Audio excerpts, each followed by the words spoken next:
और अब बात करेंगे शेयर मार्केट की। आज गिरावट के साथ खुला है शेयर बाजार। अमेरिका में बजट डेफिसिट पिछले 21 साल से बहुत हाई।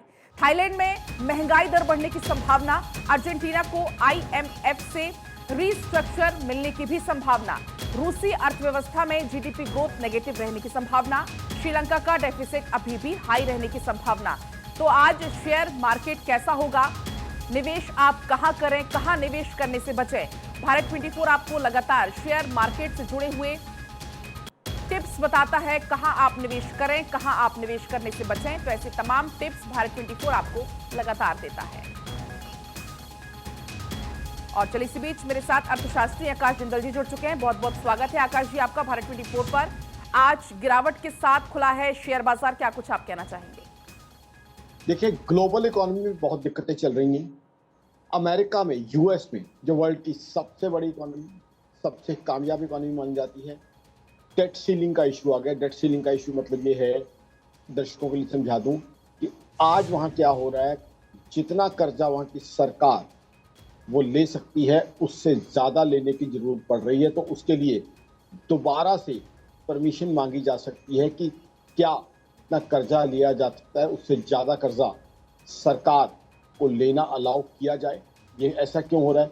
ऐसा इसलिए हो रहा है क्योंकि 2001 के बाद तमाम जितने भी बजट रहे हैं अमेरिका के, वो डेफिसिट बजट रहे हैं। डेफिसिट का मतलब घाटे के बजट, यानी कमाई कम खर्चा ज़्यादा।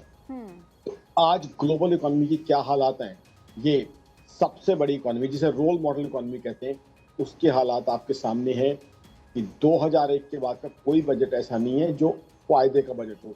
यानी हर साल अमेरिका खर्चा ज़्यादा कर रहा है, कमाई कम हो रही है। वहाँ का जो सरकार का बजट है, ये हालात कहीं ना कहीं दुनिया की इकोनॉमी की तस्वीर बयां कर रहे हैं, दिखा रहे हैं कि ग्लोबल इकोनॉमी किस डायरेक्शन में जा रही है। जहाँ तक हिंदुस्तान की बात करें, हमारी इकोनॉमी स्ट्रॉन्ग चल रही है।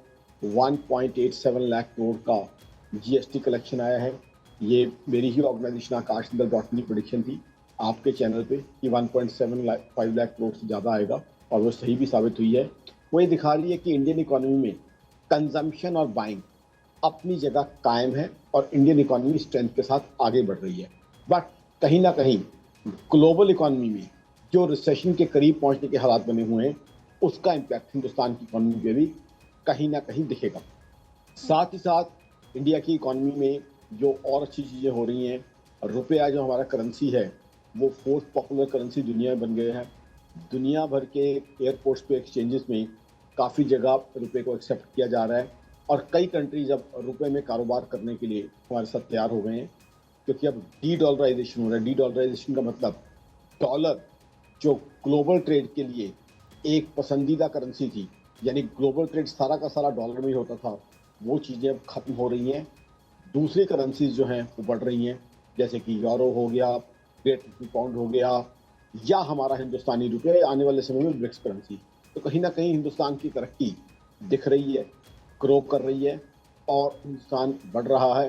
बट ग्लोबल इकोनॉमी का कुछ ना कुछ इम्पैक्ट हमें यहाँ देखने को मिल रहा है। तो आई थिंक इस समय कॉशियस अप्रोच बहुत ज़रूरी है हिंदुस्तान में। हालांकि कंजम्पशन और बाइंग रिज्यूम हो गई है, बट हमें देखना है कि ग्लोबल इकोनॉमी क्या अपने आप को संभाल पाती है या रिसेशन में जाती है, क्योंकि रशिया यूक्रेन वॉर कहीं भी डाइल्यूट होने का नाम नहीं ले रही। रशिया यूक्रेन वॉर और इंटेंस होती जा रही है, और आज के ग्लोबलाइजेशन के ज़माने में जहाँ दुनिया की सारी इकोनॉमीज में आपस में कहीं ना कहीं कनेक्टेड है, तो ग्लोबल रिसेशन या एक शंका या घबराहट या डर वो क्लियरली सबको सता रहा है, और उसमें हम भी शामिल हैं। क्योंकि हमारी इकोनॉमी चाहे अच्छी चलती रहे, बट अगर दुनिया रिसेशन में गई तो कहीं ना कहीं कुछ असर हमारे ऊपर भी आने की संभावना है। मैं स्पेसिफिक शेयर्स को लेकर तो कोई व्यूज देता नहीं हूँ, बट जहाँ तक इंडियन इकोनॉमी की बात है, स्ट्रेंथ अच्छी है। इंडियन रियल एस्टेट के बढ़ने की संभावना है, क्योंकि पॉपुलेशन यहाँ बढ़ती जा रही है। गोल्ड के अंदर भी अप्रिसिएशन आने की संभावना है, क्योंकि जब इकोनॉमी अगर रिसेशन में जाती है तो गोल्ड एक सेफ हेवन है।